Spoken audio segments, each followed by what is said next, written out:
Thank you very much, Thomas, for that very warm welcome. And congratulations on your English, which is actually more beautiful than mine because you think about each sentence and pronounce it correctly. Obviously, I've now been put in a very difficult position because I know I'm talking to a largely hostile audience. And I came here in the hope that you all had open minds. Perhaps your minds are open even though your conclusions are closed. Let's hope.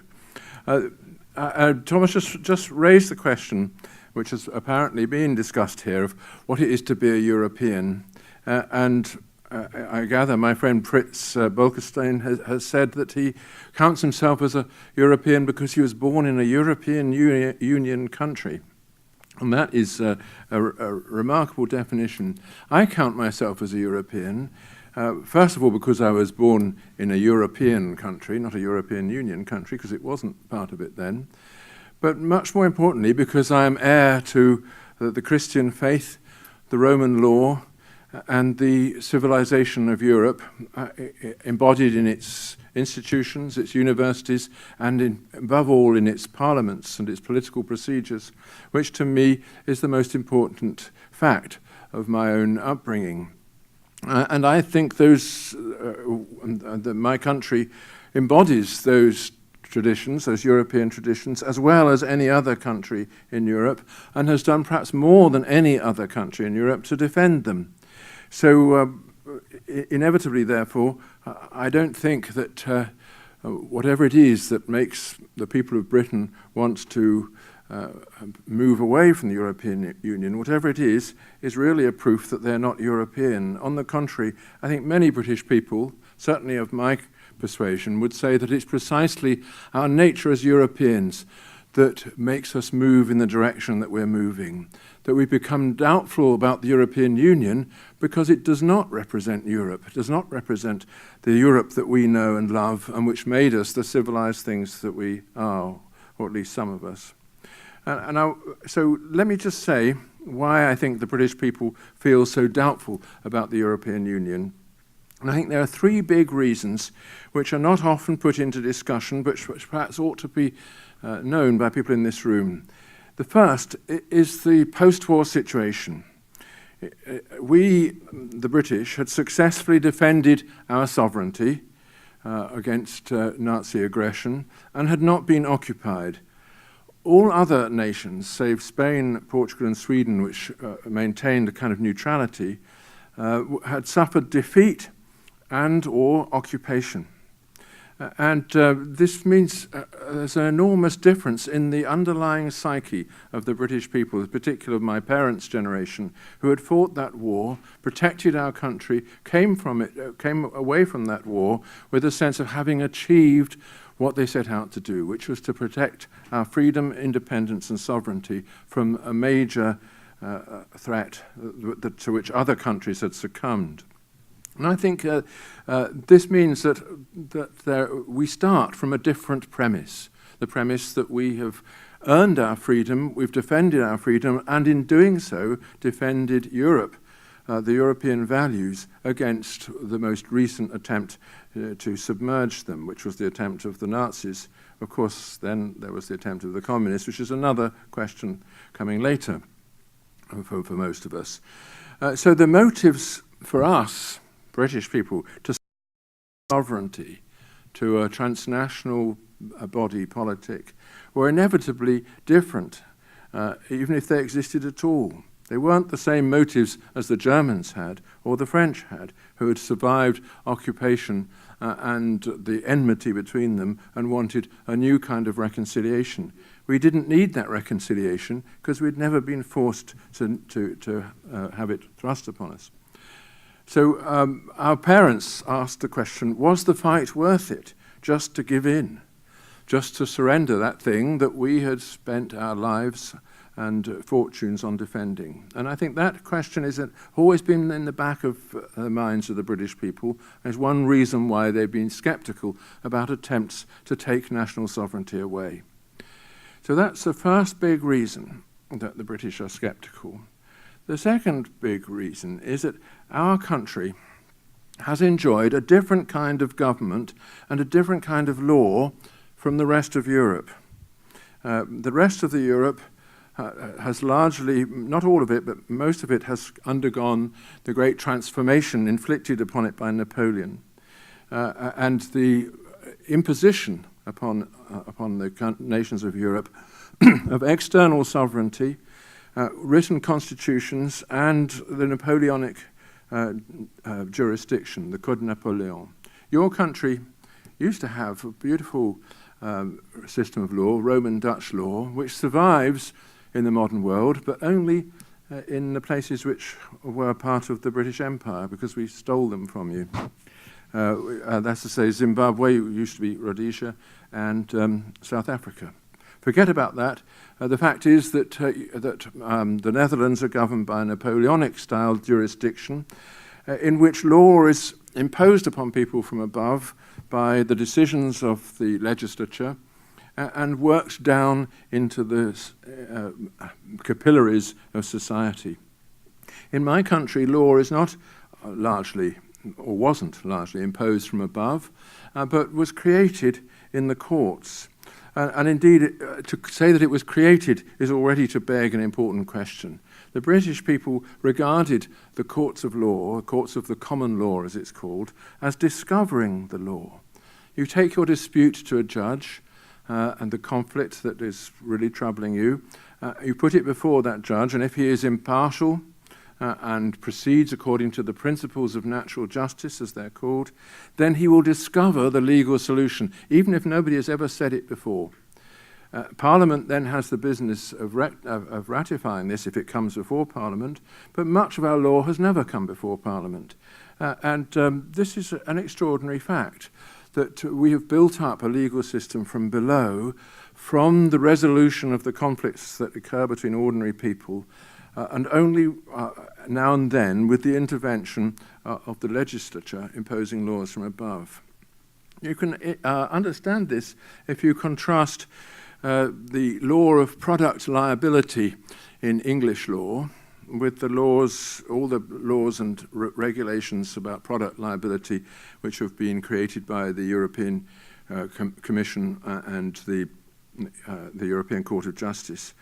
We have one law, which is not even a law, it's a decision of the courts in the case of Donoghue against Stevenson, which tells you that somebody who is issuing something for sale in the general public is prima facie liable for all the adverse causes that will, adverse effects that would result from consuming it. That was a decision of the common law courts, and it has been sufficient to generate a fully developed system of product liability without consulting Parliament. Of course, Parliament comes in, but then when there is an additional difficulty, but that particular innovation saved us from all the problems that bothered European states in the interwar period. Right, so that, I think, is a very important point to remember, that our system of law is structurally completely different from those systems of law that are applied in Europe, has great difficulty accommodating things like the decisions of the European Court of Justice, and certainly causes feelings of rebellion in in the minds of ordinary people when they find themselves subject to a regime of regulation which is vaster by 100-fold than anything that they've been accustomed to. And that, I think, is important because it gives people a sense that somehow we're being governed from outside by people who don't understand us, who only know how to regulate and don't know how to resolve conflicts. Regulations produce as many conflicts as they resolve. The common law only resolves things. But that's the second great feature of my country, which makes it so sceptical towards the European Union. But the third feature, I think, is one which is hardly ever mentioned, but is even more important than the other two, which is that we speak the international language. Indeed, we speak it we're so deeply immersed in it that we hardly speak anything else. We are a monoglot, highly ignorant community, which doesn't have any ability to understand anything in any language other than its own. but the language that we speak is the first language that everybody else learns. So anybody who is remotely educated from any part of Europe can move into our country and establish himself or herself in our territory. At the same time, our territory is small, very small. It's much loved too, because we fought for it in 2 world wars, and this was the great propaganda message that we had this beautiful country which must be saved. And anybody who's travelled in the British countryside knows what I mean. It's much loved and protected by long-standing institutions and initiatives, which I'm going to talk about tomorrow in Amsterdam at a meeting organised by the European Union, interestingly enough. It's a small territory. Our territory is even more densely populated, the territory of England at least, than that of the Netherlands. Yet you wouldn't think so to look at it. So we are effectively under siege due to the European Union's freedom of movement provisions, which bring 500,000 people each year into our tiny country. And those provisions are part of the treaty, deeply embedded in the treaty, almost impossible to change.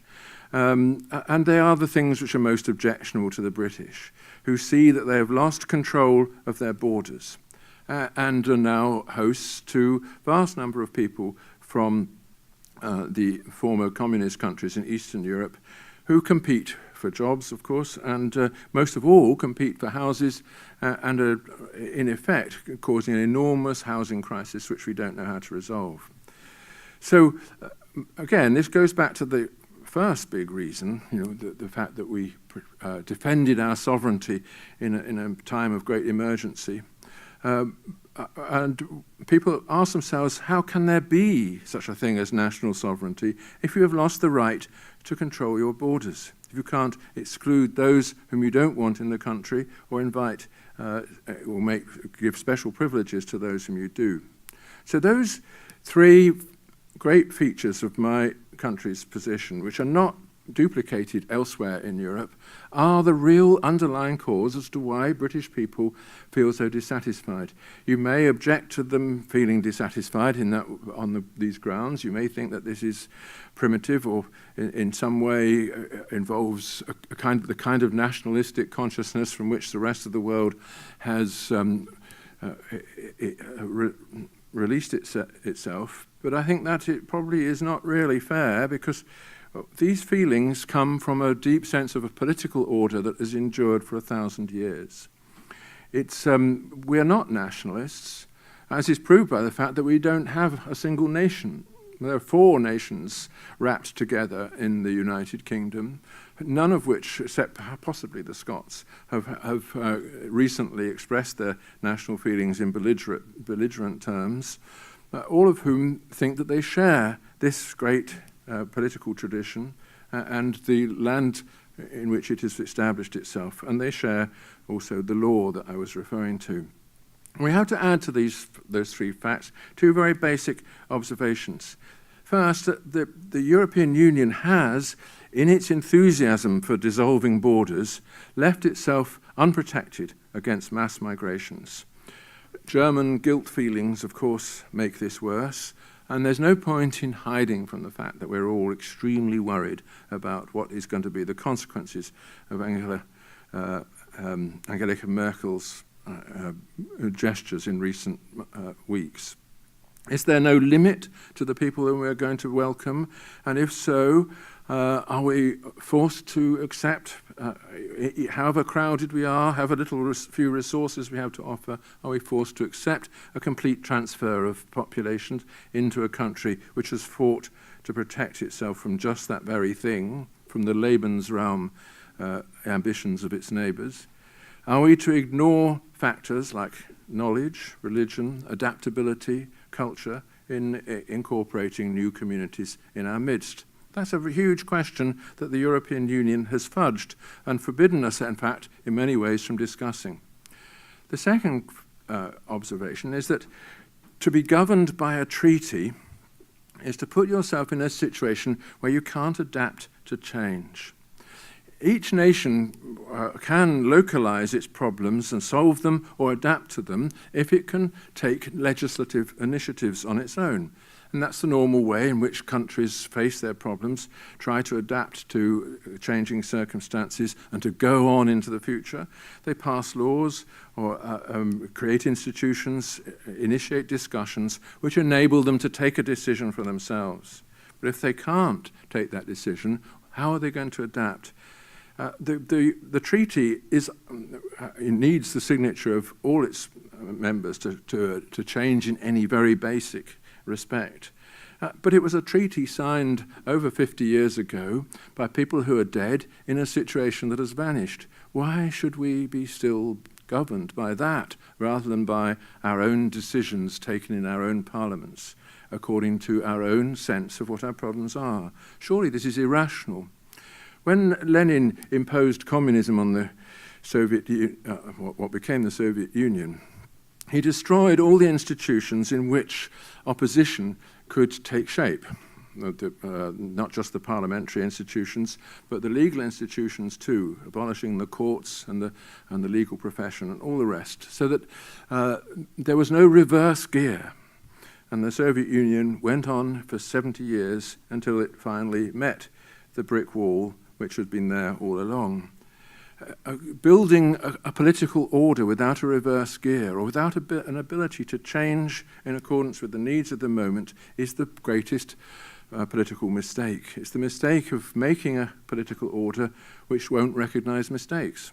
And that's what I think the European Union has done by attaching all of its procedures to a treaty signed in a situation that has vanished.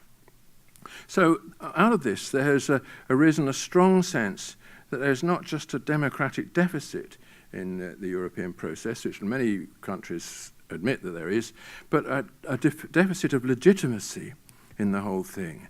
That the European process has confiscated national sovereignty but offered nothing in exchange for it.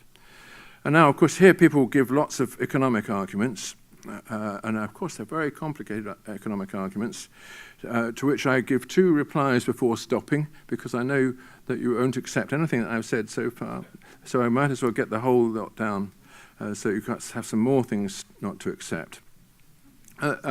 First of all, the economic arguments don't tend in one direction.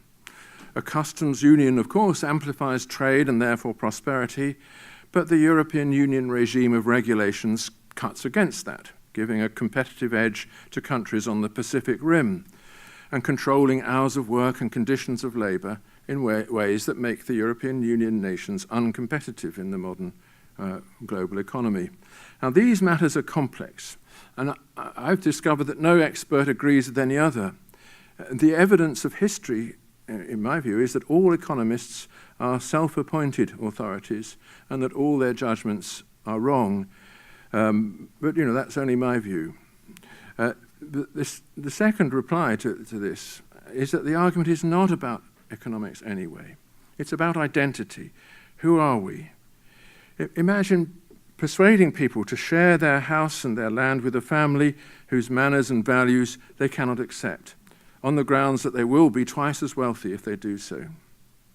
Their response would be, okay, that's great, that we would be twice as wealthy, but we wouldn't have what we really want, which is our love for each other, our attachment to this place, and our ability to govern ourselves according to our own way of life.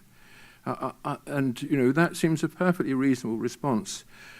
And one of the great questions that this whole debate raises is whether there are not other values than economic ones.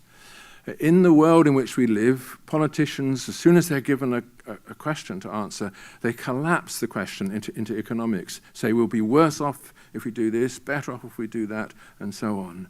Even though economic questions only come after all the other questions, the questions of our integrity, sovereignty, and freedom. And that's what it is all about. Thank you.